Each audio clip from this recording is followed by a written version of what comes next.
যুক্তরাষ্ট্র ইসরায়েলের সঙ্গে গত বছরের জুনের যুদ্ধের মধ্যে ড্রোন উৎপাদন ৩ গুণ বাড়িয়েছিল ইরান, এমনটাই দাবি করেছেন দেশটির ভারপ্রাপ্ত প্রতিরক্ষা মন্ত্রী সাইদ মাজিদ ইবন রেজা।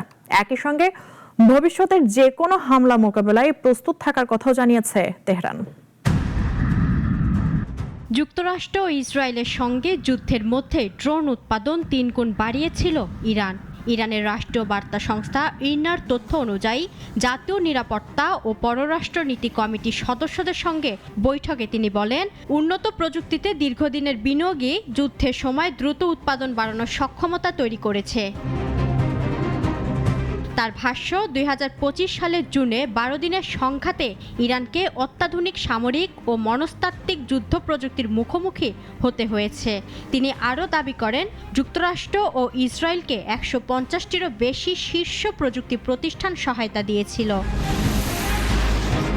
এসব চ্যালেঞ্জের পরও ইরান সফলভাবে পরিস্থিতি মোকাবিলা করেছে বলে দাবি করেন ভারপ্রাপ্ত প্রতিরক্ষামন্ত্রী। ভবিষ্যতে যে কোনো হামলা প্রতিহত করতে রাষ্ট্রের সব প্রতিষ্ঠান ও সরকারি সংস্থা প্রস্তুত রয়েছে বলেও জানান তিনি। এদিকে গত জুনে পাকিস্তানের মধ্যস্থতায় ইরান ও যুক্তরাষ্ট্র একটি সমঝোতা স্মারকে সই করে। এতে তাৎক্ষণিক যুদ্ধবিরতি, ইরানের ওপর যুক্তরাষ্ট্রের নৌ অবরোধ প্রত্যাহার এবং হরমুজ প্রণালী পুনরায় খুলে দেওয়ার কথা উল্লেখ ছিল। তবে সেই সমঝোতার পরও চলতি সপ্তাহে হরমুজ প্রণালীতে বাণিজ্যিক জাহাজ চলাচলকে কেন্দ্র করে আবারও উত্তেজনা ছড়িয়ে পড়ে। উভয় পক্ষের পাল্টাপাল্টি হামলার ঘটনায় অঞ্চল জুড়ে নতুন করে উদ্বেগ তৈরি হয়েছে। ইফফাত আরাম মিথিলা, নাগরিক।